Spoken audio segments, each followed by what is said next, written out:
જય સદગુરુદેવ. માનવ મહિમા ભાગ 311. હે માનવ, માનવનો મહિમા શું છે તે 99.99 ને ખબર નથી કે માનવ મહિમા શું છે. અને તે અત્યારે જ નહીં પણ 3 યુગ જતા રહ્યા તો પણ ખબર નથી કે માનવ મહિમા શું છે. અને ખબર પણ છે, એવું નથી કે ખબર જ નથી, પણ ઠોઠ નિશાળીઓ માસ્તર થઈ ગયો તો તે કેવું ભણાવે.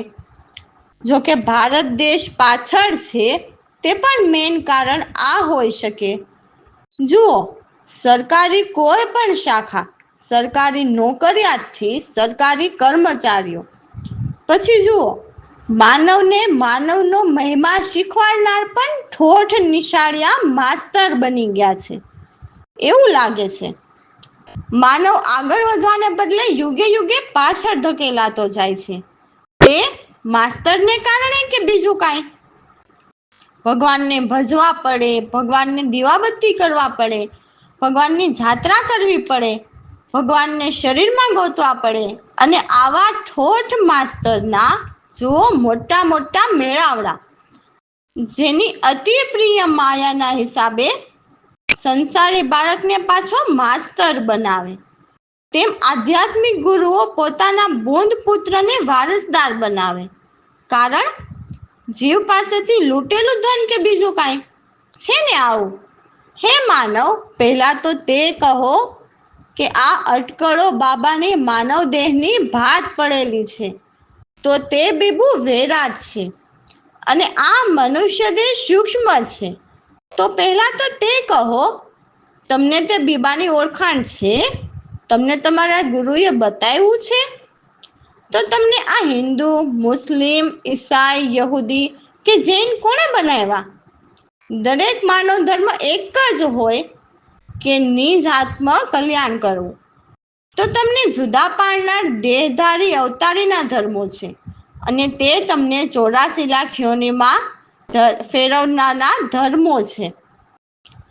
તે વિદેહી પરમાત્માને આત્મકલ્યાણનો ધર્મ નથી.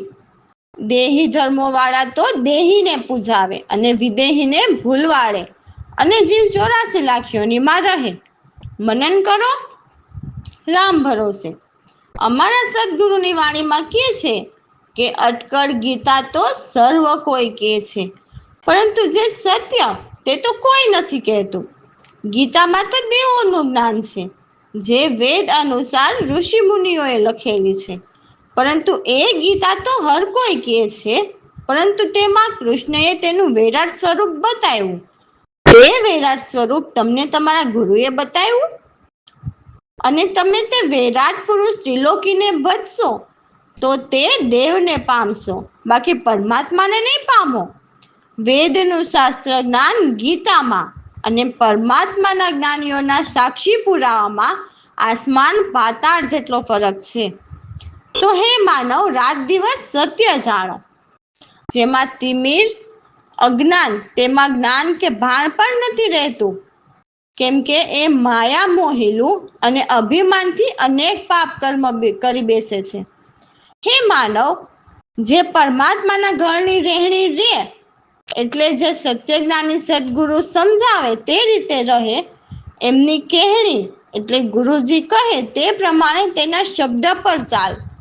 કેમ કે સદગુરુના વચન સત્ય જ હોય છે, તો તેના વાક્ય સત્ય માન. જે સદગુરુના કહેવા પ્રમાણે ન રહે અને વિના કહીએ કહેણી કરે તો તેના વાક્ય અપ્રાણ. તો એવા ખોટા વિરલા બનવાના દેખાવ કરે તે રહે કે ના રહે, પરંતુ લાખો કરોડમાં કોઈક એક વિદ્વાન સાચા હોય છે, જેમના 10 લક્ષણ કહું તેને સાચા સદગુરુ જાણવા. તો પહેલું અક્રોધી, બીજું વૈરાગી, ત્રીજું ઇન્દ્રિયને જીતનારા, ચોથું સૌને ક્ષમા આપનારા, પાંચમું જીવ પર દયા રાખનારા, છઠ્ઠું સૌને શાંતિ આપનારા, સાતમું પ્રિય બોલનારા, આઠમું નિર્લોભી, નવમું નિડર, અને 10 હરખ શોક કે ઈચ્છા વિનાના. તો આ 10 લક્ષણ જેમાં હોય તેને સાચા સદગુરુ ધારવા. બીજા જે ગુરુ હોય તેને સમજો ટોલ એટલે ખોટા. અમારા સદગુરુની વાણીમાં તો કહે જ છે કે આપણે કેવા સદગુરુને ધારવા જોઈએ, તો જેનાથી આપણા અનેક જન્મોના કરેલા પાપ કે અનેક જન્મના દુઃખ જાય તેવા જ્ઞાનીને સદગુરુ ધારવા. તો સૌથી પહેલા તો તમે ગુરુની પણ પરીક્ષા કરો અને જાણો કે આ આપણા દુઃખ દૂર કરનાર છે કે દુઃખ વધારનાર છે. જો દુઃખ દૂર કરનાર હશે તો દેવોની વાત નહીં લે, અને દુઃખ વધારનાર હશે તો જરૂર દેવોની વાત લેશે જ. એટલે એક વખત નહીં પણ અનેક વખત પરીક્ષા કરો, પછી જો યોગ્ય લાગે તો તેવા સદગુરુને ધારો. સારી રીતે ટપોરીને પરીક્ષા કરવાનું અમારા સદગુરુ કહે છે.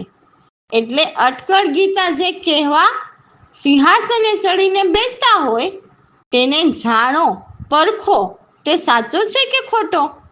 સાચા ગુરુ કદી પણ દેવોની વાત ન કરે તે ખાસ યાદ રાખવું. જય સદગુરુદેવ. અટકળ ગીતા સર્વ કહે, સાચું ન કહે કોઈ રે. કહેવા રહેવામાં ફરક રે, રાત દિવસ સાચું જાણ રે. કહે તિમિરય જ્ઞાન, જેમાં રહે ના જ્ઞાન તેમાં ભાન. અટકળ ગીતા સર્વ કહે, સાચું ન કહે કોઈ રે. રહેણી રહે કરણી કહે, એના વાક્ય સતમાન રે. વિના રહીએ કણી કહે, એના વાક્ય અપ્રમાણ રે.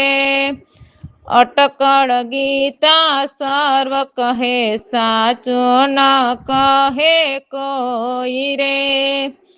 વિરલા શખ્સ રહે ન રહે, લાખોમાં એક વિદ્વાન.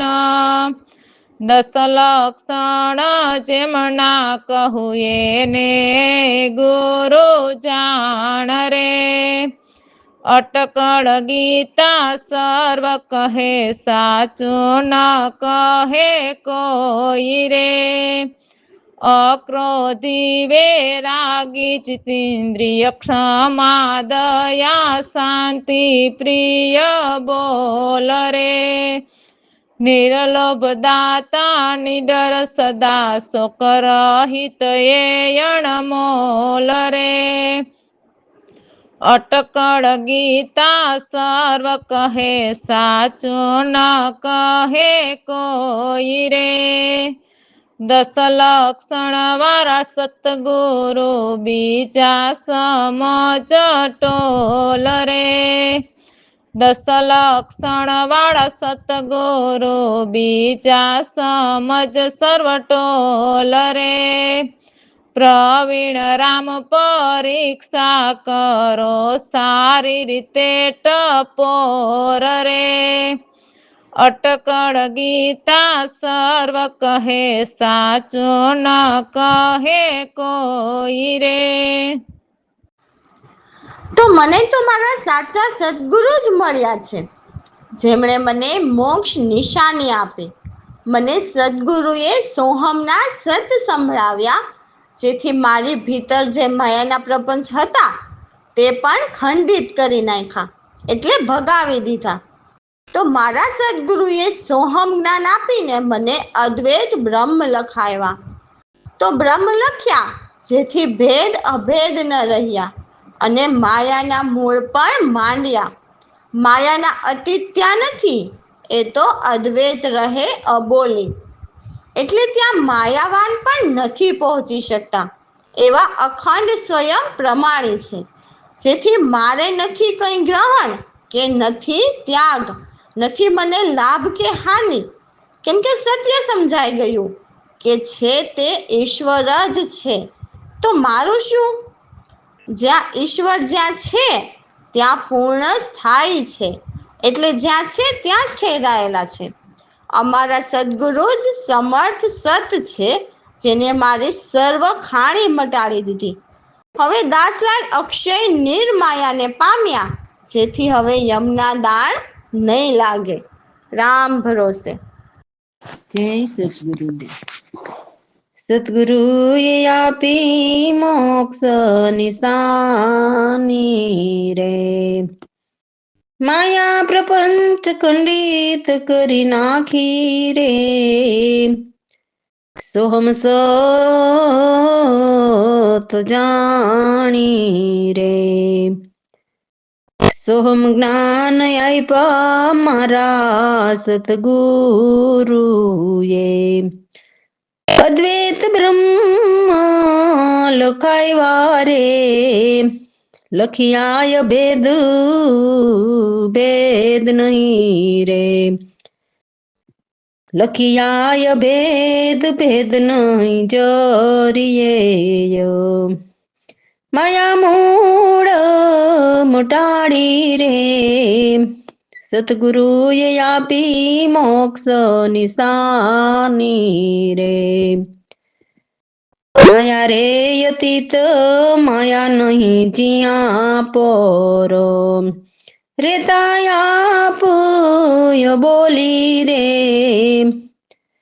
માયાવાન ત્યાં નહીં પહોંચે રે, અખંડ સ્વયં પ્રમાણી રે. સતગુરુએ આપી મોક્ષ નિશાની રે, નહીં કોઈ ગ્રહણ ત્યાગ હવે મારે રે, નહીં લાભ નહીં આની રે. જ્યાં ત્યાં પૂર્ણ સ્થાયી રે, જ્યાં ત્યાં જ ઠેરાણા રે. સદગુરુએ આપી મોક્ષ નિશાની રે, ગુરુ પ્રવીણ રામ સમરથ સતએ જો, મટાડી દીધી સર્વ ખાણી રે. દાસલાલ અક્ષય નિર્માયા રે, લાગે નહીં યમુના દાણો રે. સદગુરુએ આપી મોક્ષ નિશાની રે. રામ ભરોસે. તો આ વાણીમાં કે છે કે કોઈ ગુરુ જાગ્યા ઘમઘોર, એટલે પરમાત્માના પૂરા અનુભવી જ્ઞાની આ જગતમાં જીવને તારવા માટે આવ્યા છે. તો હે પ્રભુના ભક્તો, તમે આવા સત્ય જ્ઞાનીને જોર નહીં આપશો, એટલે હેરાન નહીં કરો. આદિમાં ગુરુ આદ કર્યા, એટલે આ આદિ પુરુષ એટલે સોહમ પુરુષ ત્રિલોકીના દેશમાં આદિના સગુણ રૂપે અવતાર ધરીને આવ્યા છે. તો પછી મધ્યમાં પણ એ જ હોય ને, તે ક્યાં બીજા છે? એ તો એક જ છે. તો અંતમાં તેને વિવિધ નામે ઓળખ, પણ એ તો અનામી એક જ છે. એવા સદગુરુ આપે જોર, એટલે તું પ્રભુના નામનું સ્મરણ કર, બાકી બધું ઈશ્વર પર છોડી દે. એ અનેક નામ છતાં એક પરમ નામમાં સર્વ ઓળખાશે. તો આ પૃથ્વી પર 5 ચેલા છે અને બીજી અનંત શક્તિઓ છે. તો તે આદિ પુરુષને ભજવાની વાત છે, જેમાં 5 પડ્યા એટલે 5 તત્વને આ દેહ પાંજરામાં પણ જાણ્યા, જે વિદ્યામાં ભરપૂર છે, જેની 4 વાણી, જે પરા, પશ્યંતી, મધ્યમાં અને વેખરી, 4 ખાણી, જે ઇંડજ, પિંડજ, ઉષ્મજ અને સ્થાવર, તેમજ 4 અવસ્થા, જે જાગ્રત, સ્વપ્ન, સુષુપ્તિ અને તુર્યા, તેમ મદ 4 ઓર. તો હે ભલા માનવ, 4 ચક્કર છોડીને એક વિધિ નિહાળ, જે નૂર ભલા છે. તો એ પ્રભુના નામ ક્યારેય ભૂલીશ નહીં, જે સદગુરુના સત્ય વચન સાંભળીને જે જાગ્યા તે ભાગ્યા, એટલે પ્રભુ ભજનમાં લાગ્યા. તો એવા અમારા સદગુરુ પ્રવીણરામ કહે છે કે પ્રભુને યુગો યુગો કર જોડીને વંદન કરો. જય સદગુરુદેવ. કોઈ ગુરુ જાયગા ગમ ગોર, ન આપો ભક્તો પ્રભુ જોર, ન આપો ભક્તો પ્રભુ જોર. આદિમાં ગુરુ યાદ કર્યા, મધ્યમાં ક્યાં બીજા, અંતમાં ઓળખ વિવિધ નામ, સતગુરુ આપે જોર. કોઈ ગુરુ જાયગા ગમ ગોર. પૃથ્વી પર 5 શેલા, અનંત શક્તિઓ બીજા, 5 પઢિયા પાંજરામાં, વિદ્યામાં ભરપૂરા, કોઈ ગુરુ જાયગા ગમ ગોર.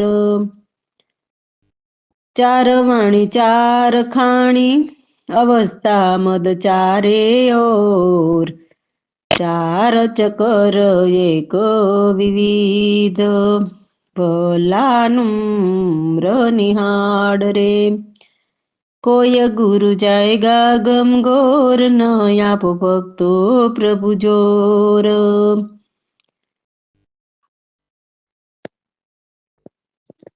ભૂલ નહીં હરી નામ, જાયગા ભાગ્ય સારા, પ્રવીણ રામ એમ કહે યુગો યુગો કર જોડ રે.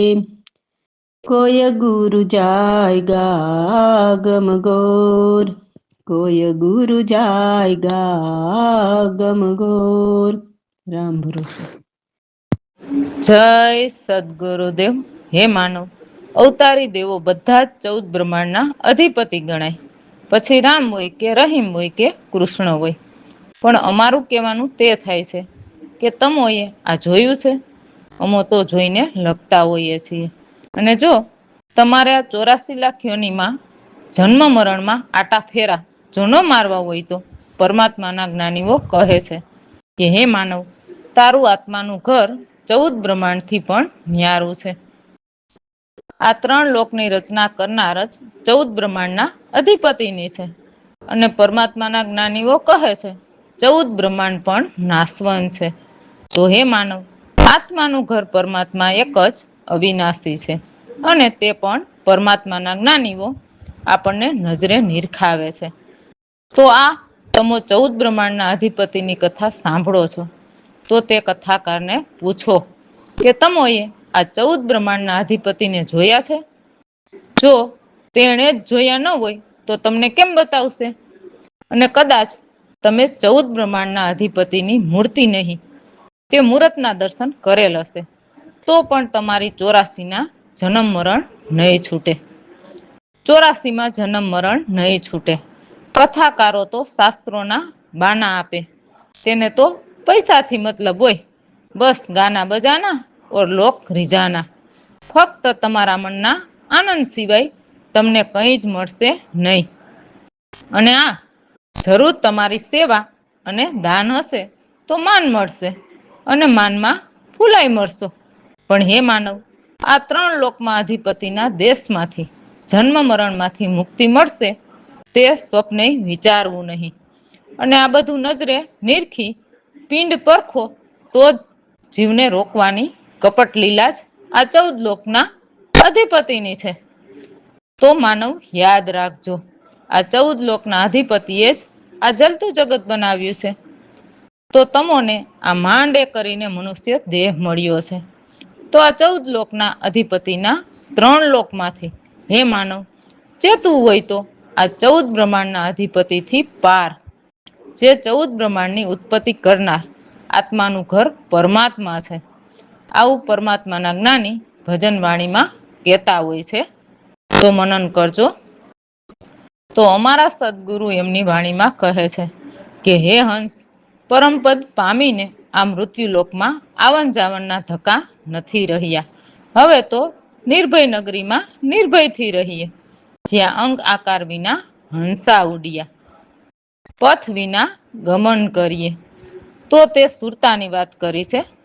શબ્દ સ્મરણ કરતા કરતા સુરતાથી રામ નામના શબ્દને ઉપર ચડાવીને પ્રભુના ઘેરે શ્વાસા જમા કરાવવાના છે.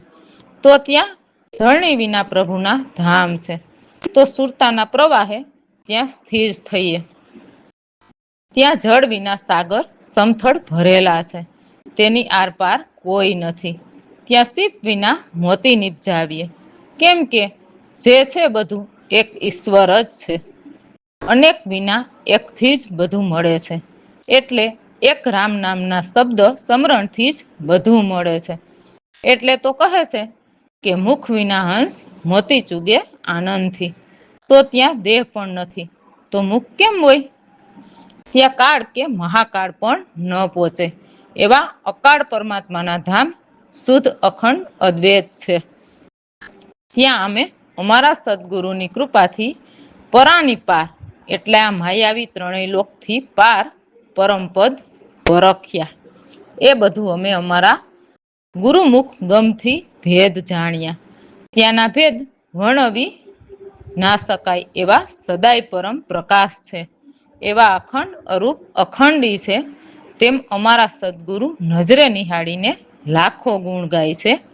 તો વાણી હંસા પરમ પદ પામીને રે હંસ પરમ પદ પામીને રે આવન જાવન કાદો ખાનહી નિર્ભય નિશંકરહીએ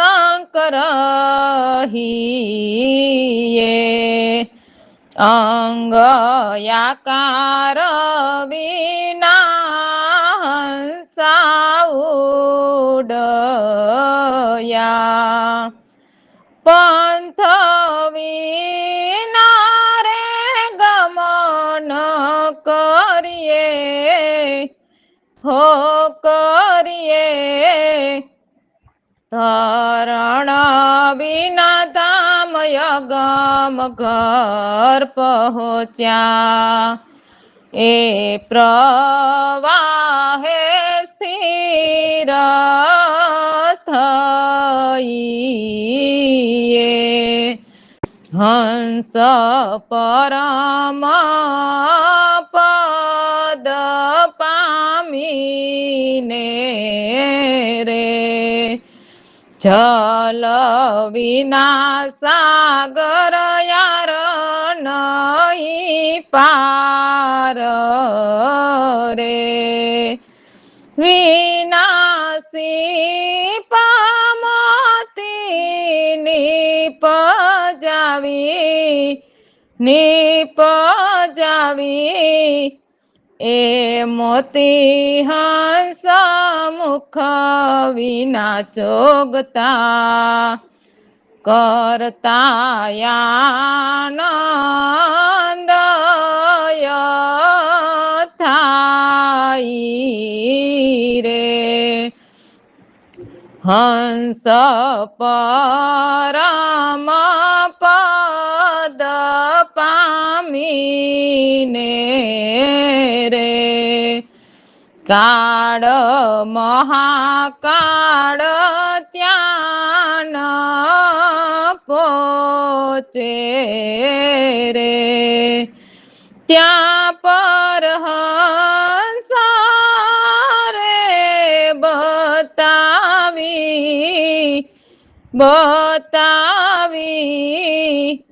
પરાની પાર પરમ પદ પરખ્યા ગુરુમુખ ભેદી જાય રે હંસ પરમ પદ પામીને રે ત્યાંના ભેદ વર્ણવી ન શકાય રે પર પ્રકાશ રે સદાય સદાય અખંડ રૂપય અખંડી કહીએ કહે પ્રવીણ રામ લાખ ગાઈ રે હંસ પરમ પદ પામીને રે રામ ભરોસે